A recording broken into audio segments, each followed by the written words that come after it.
Bonjour ou bonsoir à tous, vous qui regardez les vidéos, que ce soit le jour ou la nuit. Ici DVD Pro Catch.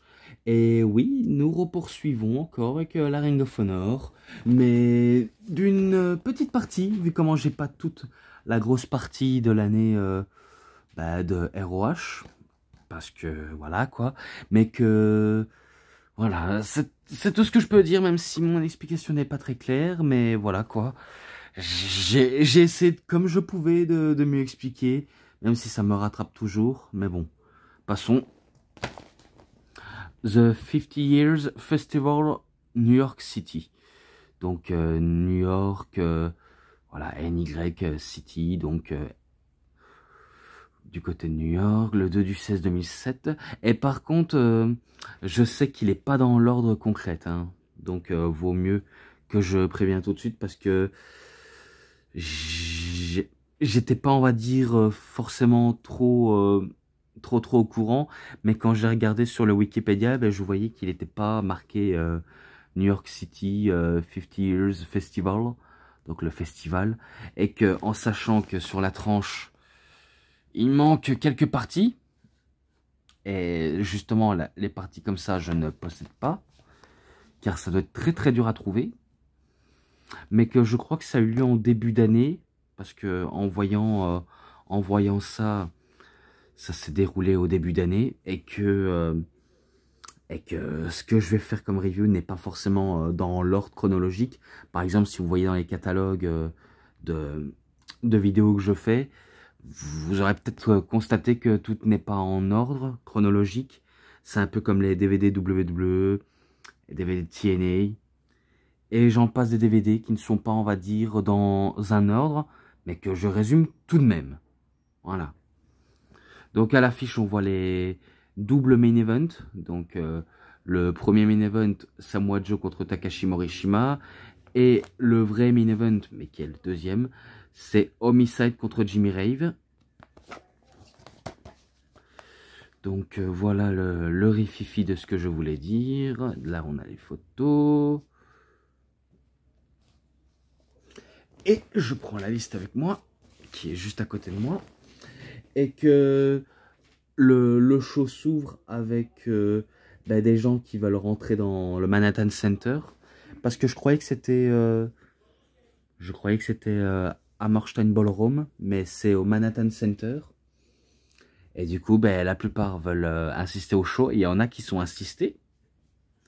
Et que le show s'ouvre avec un nom pas très connu sous le nom de Peli Primo, qui vient, on va dire, faire une promo pour nous accueillir, voilà, pour se remercier, enfin pour remercier d'être se déplacer pour un plus grand show festival.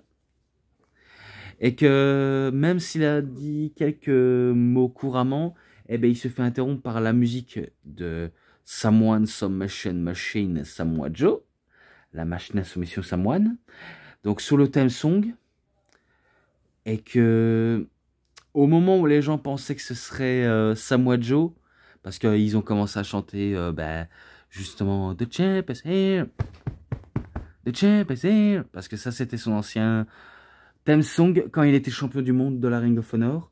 Mais en vérité ce n'est pas Samoa Joe, mais Takashi Morishima qui arrive au ring, qui l'allume directement Peli Primo en faisant une clothesline, et que la cloche sonne, et que c'est à ce moment là où il décide de faire un backdrop driver, donc un back body drop driver suplex, moi je l'appelle ça en entier, et qu'il bat très rapidement Peli Primo. Donc ce match là il est très court même, donc c'est un 1,10, j'ai pas le choix de le mettre, et qu'après ça il prend le micro pour faire une promo contre Samoa Joe, et que c'est là où Nigel McGuinness arrive en disant que je crois qu'il faut que tu t'arrêtes maintenant, car ce sera pour plus tard. Donc il l'accompagne au vestiaire pour laisser place à un autre participant. Oh, j'allais dire attendez, mais trop tard, il fallait que j'éternue.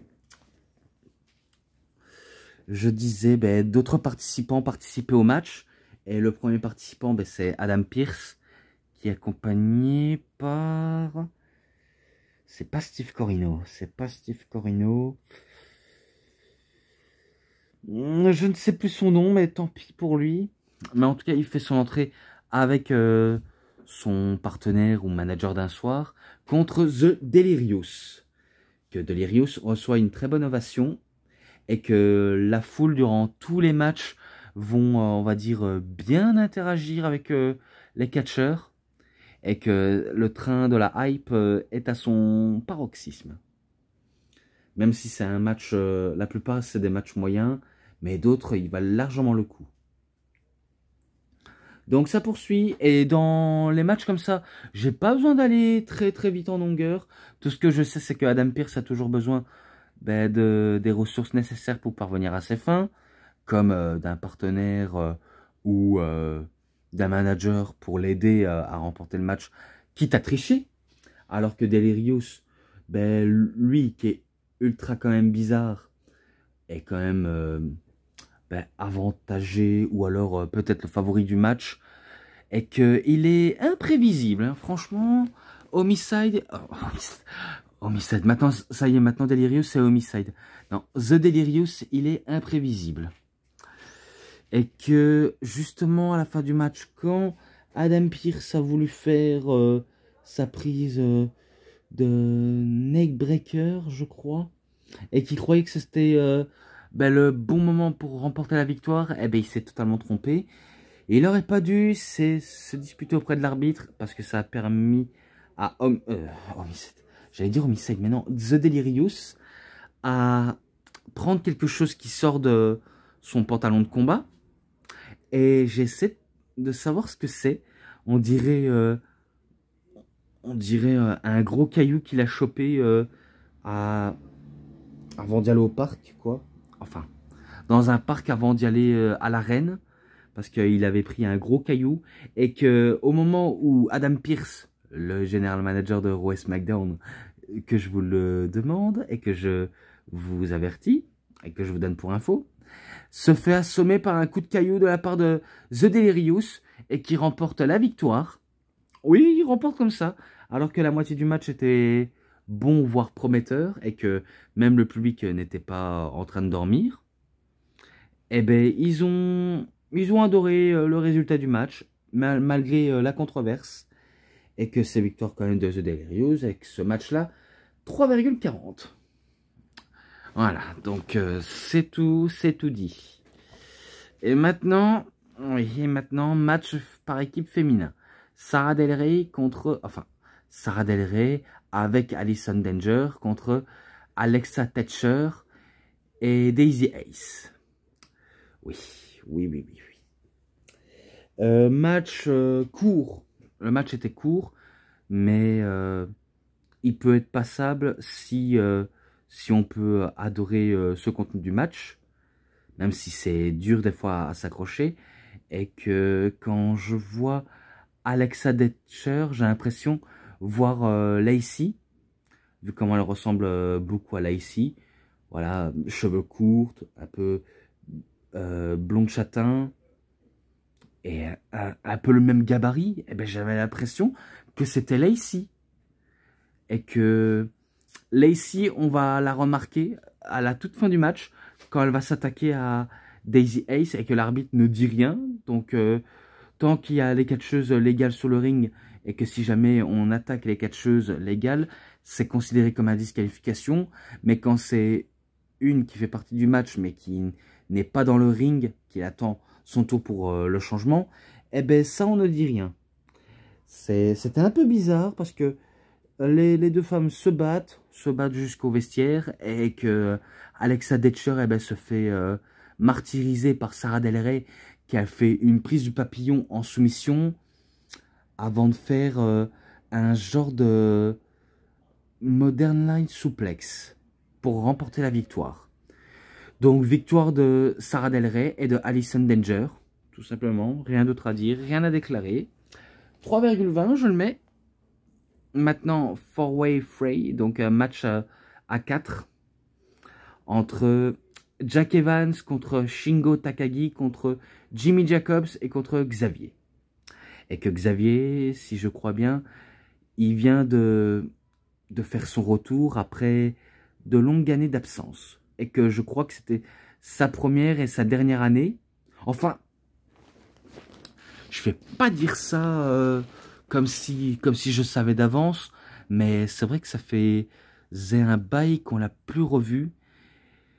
Et que même s'il nous a quittés depuis tellement longtemps, Xavier, parce que oui, il n'est plus de ce monde, un peu comme le plus récemment, l'ancien manager de Sergeant Slaughter, que je vais le citer, même si son nom, je peux pas le retenir éternellement, mais tout ce que je sais, c'est que l'ancien manager de Sergeant Slaughter, qui fait, on va dire, un partisan d'Irak, je crois que c'est ça, et qu'il nous a malheureusement quittés depuis quelques jours. En tout cas, je m'en excuse pour son nom, mais je sais bien que ça a été un manager pour Sergeant Slaughter. Même si la plupart des personnes qui sont décédées, je les cite pas souvent, mais au moins, je permets de les dire pour qu'on se rende compte à quel point, certes, leur nom reste parfois inconnu auprès des jeunes. C'est un peu mon cas. J'essaie de retenir, mais c'est pas facile à retenir sans que j'ai des noms sur les yeux. Et que je suis un peu pathétique. Ça oui, on va le dire. Je suis un peu pathétique. Mais je m'en excuse. Et que je m'excuse à moi-même surtout. Surtout à moi-même d'être pathétique à ce point-là. Concernant le match, ben, je me rappelle qu'il y avait beaucoup de fair play entre Jack Evans et Shingo Takagi, même si on l'appelle que Shingo, mais c'est Shingo Takagi. Donc il y avait du fair play entre les deux hommes, alors que du côté de Jimmy Jacobs, il veut s'associer avec Xavier, mais sauf que Xavier est totalement teigneux, il veut personne. Et justement, après quelques échanges entre les quatre hommes, ce sera Xavier qui va se faire éliminer par Jack Evans. Ouais, il se fait éliminer grâce à un... C'est pas un 630 degrés, c'est un genre de backslide, mais allez, il fait un backslide quand il fait un genre de ponté modifié. Ouais, il fait un ponté avec, et il bat Xavier. Donc, c'était son retour, et il échoue au premier tour, parce que oui, c'était à l'élimination. Et après ça, ben, ça restait plus que Evans, Takagi et Jacobs. Mais sauf que Jacobs, il va se faire éliminer par Shingo. Avec un genre de powerbomb hélicoptère.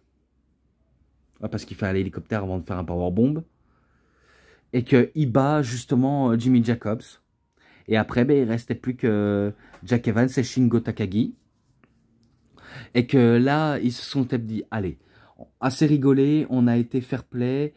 On s'est débarrassé des deux gêneurs, maintenant c'est entre toi et moi, et faisons le match comme il se doit. Donc ils ont fait comme il fallait le faire, et que j'ai pas, on va dire, détesté, j'ai vraiment bien aimé, et que peut-être que je pensais que ce serait une victoire de Shingo Takagi, mais que à la même occasion c'est victoire de Jack Evans avec un 630 degrés, il bat Shingo Takagi avec un 630 degrés. La même prise qui va inspirer Ricochet.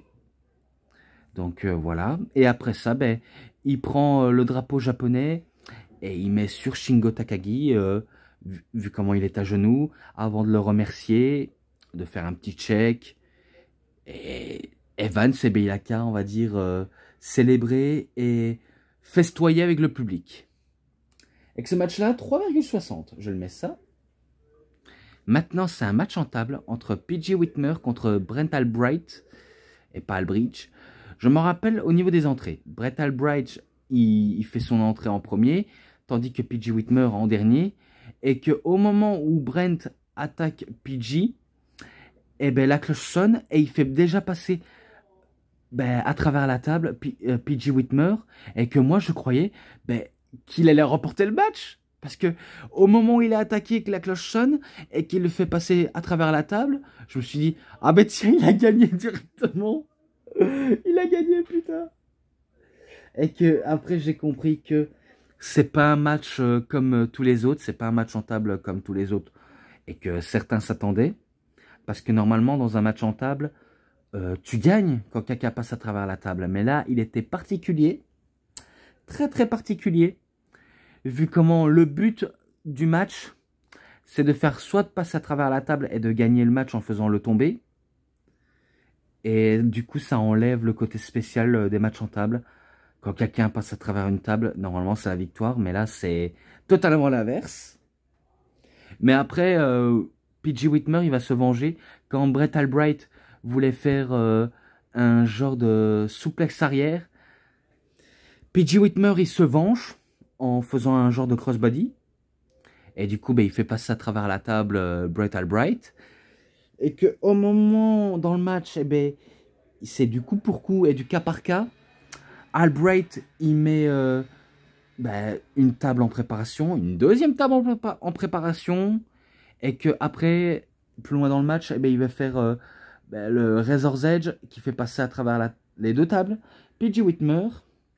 Et qu'au moment où il le ramène dans le ring, eh ben, ça ne va pas prendre la victoire.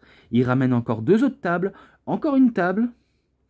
La première table, c'est quand il met au niveau des cordes. Et les deux tables, c'est en positionnement pour le finish. Donc il met un premier temps P.J. Whitmer sur la première table qu'il a mis sur la troisième corde. Pour qu'il fait le fameux Razor's Edge. P.J. Whitmer, il a senti le danger. Il a décidé de l'allumer et il veut faire un T-bone suplex. Et qui fait passer à travers la table Brett Albright. Et qui gagne le match. Donc P.J. Whitmer, il remporte le match. Même s'il n'y avait pas d'enjeu, mais il remporte le match quand même. Et ce match-là, 3,50, je le mets ça.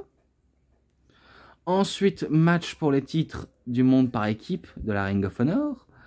Christopher Daniels et Matt Sydal. Alors, vu comment j'ai dit que ça a été lieu au début d'année, et que Matt Sydal était encore là, alors que dans le récent show Man Up 2007, c'était son dernier match. Mais que là, comme j'ai dit, il n'est pas dans l'ordre. Ce que je vous dis là, c'est pas dans l'ordre. Au moins, vous avez ma version des faits. Que vous me croyez, que vous ne me croyez pas, il faut toujours me croire dans les situations comme celle-ci, parce qu'il faut savoir, les calendriers américains, je suis pas habitué. Donc, dans les calendriers comme ça, je peux faire une erreur. Et ça se laisse ressentir et ça se laisse un peu réfléchir. Donc, je suis maladroit sur tous les bords, mais que j'ai pas envie de refaire pour faire mieux, parce que pour moi, c'est du temps perdu. Donc, comme j'ai dit, Daniel, c'est Sydal qui font entrer à deux. Comme The Generation Next, parce que c'était encore Generation Next, Harris et Strong.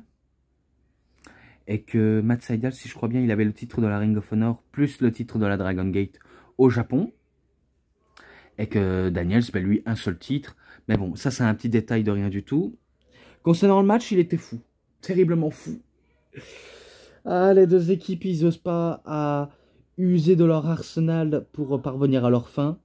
Quitte à faire quelques petits botches, mais qu'il n'y a pas, on va dire, de gravissime dedans, dans le match. Et que Strong, c'est du cassage de dos. Harris, son côté athlétique et divertissant. Daniel, son côté aérien, tel un ange volant. Et Matt Sydal, ben, tel un avion qui vole dans le ciel. Donc il y avait des styles très opposés aussi, hein, très très opposés. Et que après, quand les deux équipes se mènent un combat, lutte acharnée. Et pourtant, à la fin, c'est Christopher Daniels et Matt Sydal qui remportent le match. Je me rappelle d'un Urinagi, un moonsault de la part de Matt Sydal et suivi de Best Moonsault Ever de la part de Christopher Daniels pour la victoire. Donc c'est victoire des deux équipes et qu'à la fin, ben, preuve de fair play entre les deux équipes et que voilà, ça reste plus que Harris et Strong sur le ring jusqu'à ce qu'il y ait l'apparition de Davey Richards qui vient, mais on ne sait pas pourquoi, jusqu'à ce qu'on a compris que Roderick Strong veut faire un genre de il fait un genre de backbreaker sur Austin Harris, donc il trahit son partenaire pour Davey Richards, et que Rocky Romero ne va pas, on va dire, se présenter tout de suite, vu comment ce sera un tout petit peu plus tard dans l'année.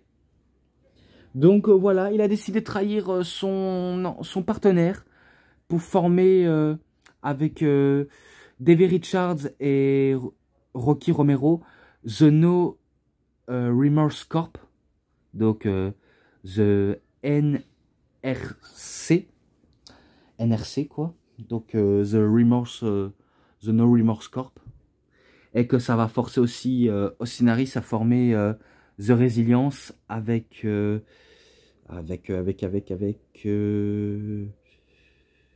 Matt Cross et Eric Stevens. Donc trahison, mais qui peut passer. Donc ce match-là, 3,80, je le mets ça, malgré la trahison qui a eu lieu. Et après, oui, après, Colt Cabana et Nigel McGuinness contre les frères Briscoe, qui peut vraiment avoir le coup d'œil de bien voir, vu comment il est bien aussi ce match par équipe, même s'il n'y a pas d'enjeu, car les titres, ce n'est pas eux qui ne possèdent, enfin, qui ne l'ont pas encore possédé, alors que ce sont des habitués des matchs par équipe, les frères Briscoe. Alors que là, on a une équipe improbable, certes, talentueuse, mais voilà quoi. Et que au début, je l'avais peut-être pas dit, entre les matchs comme ça, mais il y a eu une promo de Samoa Joe. Enfin, tout d'abord, l'entrée, j'ai cru que c'était encore Takashi Morishima qui allait faire le coup de Joe, mais sauf que Samoa Joe fait son entrée sur l'ovation du public et qu'il est remercié d'être là ce soir et que le public chante ne t'en va pas s'il te plaît. Parce qu'en fait, il faut savoir, ce sera le dernier match de Samoa Joe jusqu'à ce qu'il revient après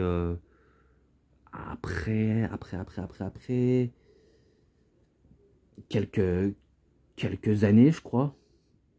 J'en suis pas sûr, mais je sais bien que il va faire une transition aussi envers la ROH à la TNA. Donc il fait une promo et c'est là où il y a Nigel McGuinness qui dit qu'avec tout le respect qu'il lui doit, il n'aura pas de taille face à Samoa Joe, vu comment lui, Nigel McGuinness, il a tout essayé, mais sans succès. Donc il veut pas qu'il fasse la même erreur que lui. Et que Joe lui dit, avec tout le respect que je te dois aussi, ne te mêle pas de mes affaires, sinon il y aurait des conséquences. Et que j'en ai rien à faire de ce gros connard de japonais, quoi. Et que après ça part en baston. Alors que les deux a dit qu'ils se respectaient, mais sauf que le respect, ben, se respecte en battant, sans la moindre scrupule. Donc un truc assez bizarre. Mais bon, un petit brawl et que il va même arriver durant le match, quand c'est à la fin du match entre les Briscoes et McGuinness et Colt Cabana. Dans le match, ben, il y a eu de tout. Des travails à deux, des prises en stéréo, de la part des Briscoes et un petit peu du côté de McGuinness et de Cabana. Il y a London Tower, les séries de Dusty Elbow. Et il y avait aussi tentative de Doomsday's Alive. L'ancienne prise des Road Warriors, des Legend of Doom, si on peut appeler ça comme ça. Mais sauf que Mark Briscoe, ben, il fait un genre de springboard avant de faire une clothesline. Donc c'est ça le Doomsday's Alive. Je l'explique peut-être mal, mais vous aurez peut-être compris. Vous aurez peut-être compris. Mais que ça ne va pas passer, vu comment il y a toujours Cabana ou McGuinness qui vient sauver le match, toujours. Et pourtant, ils vont réussir quand même à remporter le match en battant les frères Briscoe avec la boomerang lariat de la part de McGuinness sur Mark Briscoe. Alors que Cabana lui fait un genre de brise-genou, entre guillemets. Donc voilà, c'est victoire de McGuinness et Cabana. Et à la fin, Joe, il veut remettre une couche en réglant ses comptes avec McGuinness. Donc il l'attaque. Et qu'après, ça force aussi Takashi Morishima à sortir. Et que c'est là où le match a commencé. Et d'ailleurs, à peine le match commencé que ça part déjà en brawl. Donc du attaque. Et que Takashi Morishima, il a toujours voulu utiliser le backbody drop directement, mais sauf que Joe l'a vu venir et que lui aussi a voulu trop teaser le coquina clutch ou le muscle busters en début du match, presque au début du match. Mais qu'il a senti aussi le danger et que ça a été des gros atémis, des des gros coups qu'on a eu dans le match, et ce serait beaucoup, et que au moment où je croyais que c'était terminé, eh ben Samoa Joe fait son Muscle Busters sur Takashi Morishima, mais Morishima se relève. Et quand il a voulu retenter une nouvelle fois, mais sauf qu'il a commis une erreur, Joe, eh ben, il allume avec des coups de coude. Il fait un clothesline à Samoa Joe.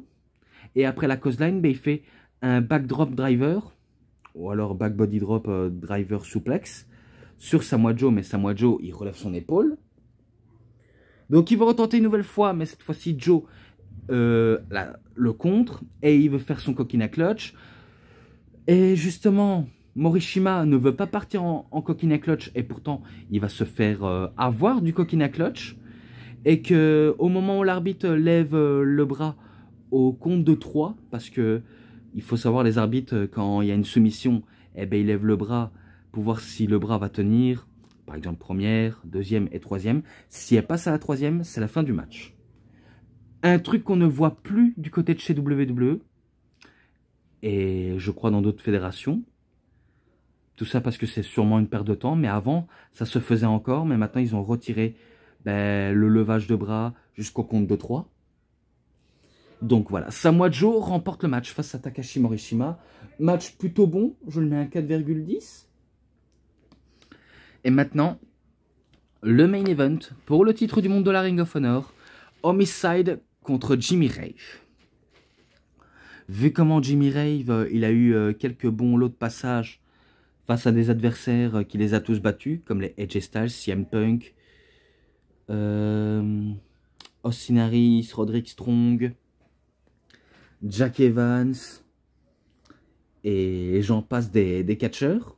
Peut-être pas tout seulement Samoa Joe, mais je pense pas que Joe il avait déjà perdu face à Jimmy Rave. De mémoire, je ne pense pas. Bryan Danielson, ça m'étonnerait, mais il en faut plus pour battre Danielson. Alors que là, il a la chance de sa vie de devenir champion du monde de la Ring of Honor. Mais ça, sans compter sur Homicide, que lui, il laisse pas de cadeau à ses adversaires. Et que le nom de son finish, je vais faire un effort de le retenir cette fois-ci. Ça s'appelle le Cop Killer. Ouais, la prise meurtrière qui fait tout le temps. Parce que moi, je l'appelle prise meurtrière pour mieux identifier la chose. Mais ça s'appelle le Cop Killer. Tueur de flics, je crois que ça veut dire. Et que vu comment il a une sacrée ovation de la part d'une communauté portoricaine dans New York, et aussi la plupart des Afro-Américains, des gens blancs comme nous, et bien il a une sacrée ovation, Homicide, très populaire, alors qu'il est peut-être pas originaire du coin de New York, mais c'est un peu sa seconde maison. Et que au début de la présentation, Rave attaque directement Homicide sans que le match commence direct tout de suite. Et que il a été trop gourmand, il a très vite attaqué. Et que Homicide, lui, ne fait que contre-attaquer, quitte à blesser sérieusement son adversaire. Mais sauf qu'il n'a pas blessé sérieusement, heureusement, parce que en connaissant Homicide, il est capable des prises absolument meurtrières, comme je disais au début, mais aussi un peu problématiques. Enfin, oui et non, mais j'essaie de dire ce que je pouvais en dire sur Homicide, alors que Jimmy Rave a voulu tenter le pedigree, même le Pepsi Plunge, donc il a volé à Triple H et à CM Punk en même temps. S'il aurait fait le Go to Sleep, ça il aurait volé à Kenta. Mais en revanche, il a volé le Styles Clash de AJ Styles. Donc il a tenté le Styles Clash, mais ça ne lui a pas porté bonheur. Homicide a voulu tenter son Cop Killer, mais il a senti le danger, jusqu'à ce qu'il a voulu retenter une autre prise d'une autre stratégie. Mais qu'au moment où Homicide le fait accueillir dans le coin près du poteau, il allume avec une clothesline, et à la fin, il termine avec un Cop Killer pour la victoire. Voilà, match assez court que j'ai dû dire, mais en vérité, il était long. Très long même, et que j'ai dû un peu skipper les moments du match. Mais que ce match-là, un 4. Donc c'est un 4 ce match-là. Et j'en ai tout dit. J'en ai vraiment tout dit.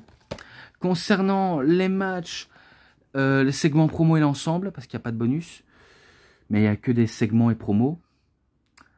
Eh ben, je lui mets un 4,40 pour ce show. Voilà, ça reste correct. Et que moi, j'en ai terminé. Donc, c'est tout pour cette review. C'était DVD Pro Catch. J'espère que ça vous aura énormément bien plu. Et si vous avez aimé cette vidéo, vous savez ce qu'il vous reste à faire. Likez la vidéo, commentez, partagez, abonnez-vous à ma chaîne et cliquez sur la petite cloche pour avoir plus des notifications et des prochaines vidéos.